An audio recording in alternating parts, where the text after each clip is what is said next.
Hola, ¿cómo están? Bendiciones ahí donde se encuentran, que tengan un día maravilloso. Le invito a seguir nuestro devocional en 1 Corintios capítulo 2, versículo 1 al 9. Llegamos hoy al capítulo 2 de esta primera epístola a los Corintios.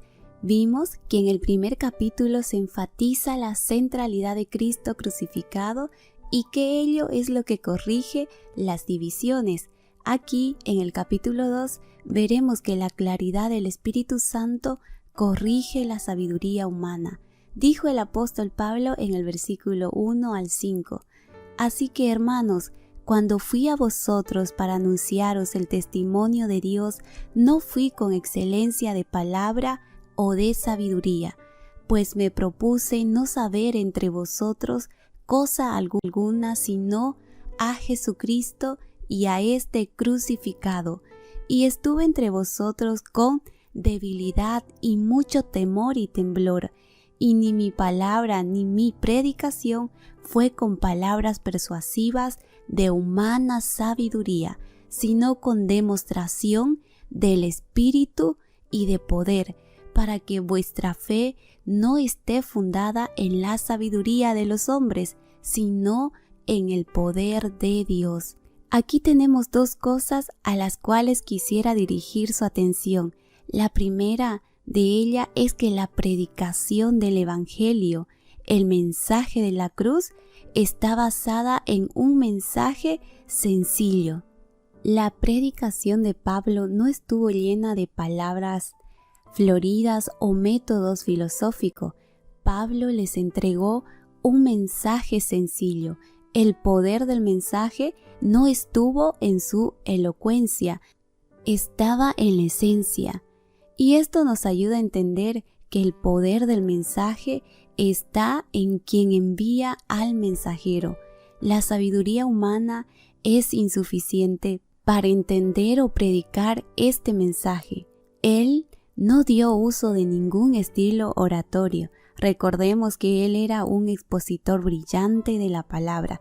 Podía mantener cautivados a sus oyentes con sus argumentos intelectuales, pero prefería anunciar el mensaje sencillo del Evangelio de Jesucristo, dejando que el Espíritu Santo guiara sus palabras.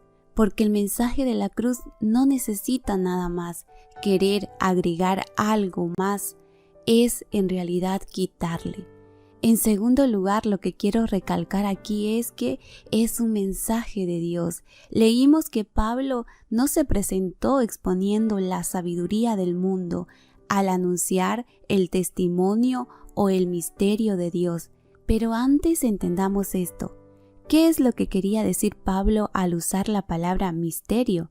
En la epístola nos encontraremos con esta palabra una y otra vez, pero aquí simplemente quiere decir aquello que no ha sido revelado con anterioridad. El misterio de Dios que Pablo predicó es el hecho de que Jesucristo había sido crucificado, y eso fue algo que no había sido predicado antes, pero en ese tiempo fue revelado. En el Antiguo Testamento, la crucifixión de Cristo fue revelado solo en tipos o figuras y en la profecía. El evento mismo era algo nuevo, algo no revelado previamente. Entonces, seguimos viendo que la naturaleza misma del mensaje apunta a Dios, solo a Dios. Es el poder de Dios y no la elocuencia del mensajero lo que le dan respaldo. El mensaje del Evangelio se refleja en la vida del mensajero, no en su elocuencia.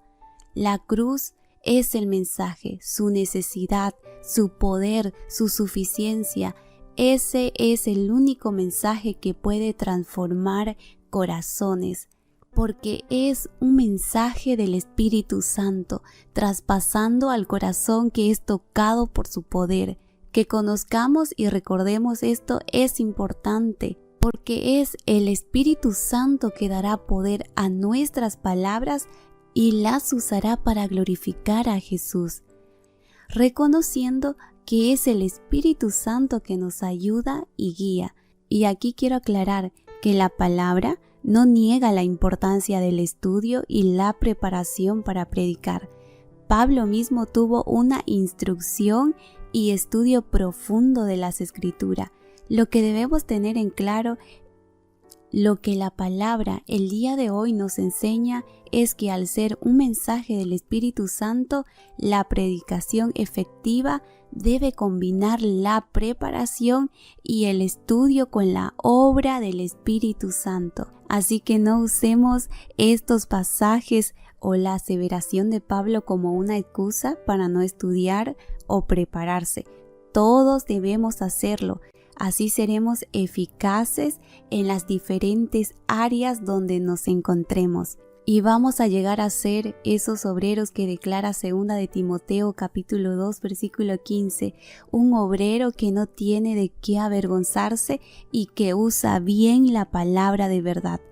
Porque somos iglesia representantes de un mensaje sin igual, y proclamarlo es un tremendo privilegio, pero también una enorme responsabilidad que nadie debería tomarlo a la ligera, porque fácilmente podemos caer en el error de exponer el evangelio o la predicación con la sabiduría humana, sin que esté de por medio la demostración del Espíritu Santo.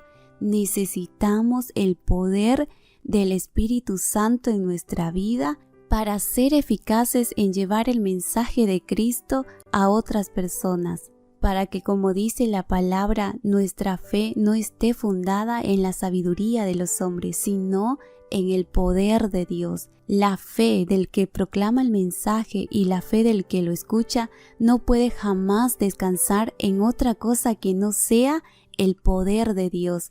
En otras palabras, si se utiliza la sabiduría humana para ganar a un hombre, entonces su fe descansará en esa sabiduría. Pero si una persona llega a la fe por medio del poder de Dios, su fe descansará en Dios.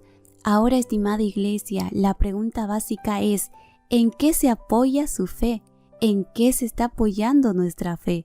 Nuestra fe debe apoyarse en el poder de Dios. El Evangelio es nuestra primer necesidad.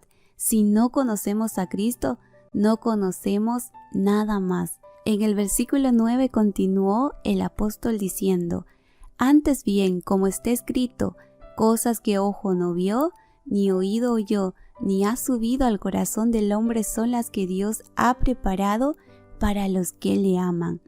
Lo que Pablo estaba diciendo aquí en este pasaje es que hay ciertas cosas que el ojo no ha visto, hay ciertas cosas que uno no puede percibir por medio del ojo humano. Nosotros percibimos mucha información a través de nuestros ojos. Aprendemos más a través de ellos que de cualquier otra forma. Y otra forma de recibir conocimiento humano y aprender también es por medio del oído. Y aún así, Pablo dijo que hay ciertas cosas que uno no puede comprender por medio del oído. Después dijo: ni han subido al corazón del hombre. Es decir, por medio de la meditación, la reflexión y del pensamiento, el razonar. En otras palabras, hay ciertas cosas que uno nunca puede obtener por medios humanos. Ahora, las cosas que Dios ha preparado para aquellos que lo aman no se consiguen a través del ojo ni el oído físico, ni por medio de los recursos de la mente humana. Y la pregunta entonces aquí es: ¿cómo la podemos recibir? Ahora bien, sencillamente es que lo que uno no puede recibir por medio del ojo o del oído, el Espíritu de Dios, por quien fue inspirada la palabra y a quien pertenece el mensaje, se lo puede enseñar. Él nos puede enseñar. Hay ciertas cosas en la Biblia que usted puede aprender estudiando el texto, como por ejemplo las historias y aún otras poesías bíblicas que nos muestra la palabra. Pero usted ni yo podemos percibir de esa manera las verdades espirituales. ¿Por qué? Porque Dios nos las ha manifestado por medio del Espíritu. Hay ciertas cosas que solo el Espíritu de Dios nos puede revelar. lo que Dios tiene reservado para nosotros en esta vida y en la eternidad, con el fin de consolarnos y guiarnos, dándonos de esta manera una esperanza viva y valor para seguir adelante. Iglesia, este mundo no es todo lo que es, lo mejor aún está por venir, porque nuestra fe descansa en el poder de Dios, manifestado en Cristo y revelado a nuestras vidas en el Evangelio de salvación mediante el poder del Espíritu Santo. Ahí donde se encuentra, le invito a orar. Amado Señor, gracias porque una vez más mediante tu palabra me enseñas, me guías, me corriges y me redarguyes. Perdóname si he estado buscando la sabiduría humana para hablar de Jesús y para caminar en mi día a día, antes que depender de tu Espíritu Santo y de su poder. Aviva mi vida, aviva mi familia, aviva, Señor, a las personas que están en mi entorno, con la sabiduría y el poder de tu Espíritu Santo. Ayúdame a buscarte y a pasar tiempo contigo cada día, sabiendo que solo en ti encuentro el poder de la salvación y la sabiduría. Quiero ser un fiel seguidor de Cristo, siendo reflejo tuyo donde quiera que vaya. Gracias, Dios, en tu nombre, amén. Dios les bendiga.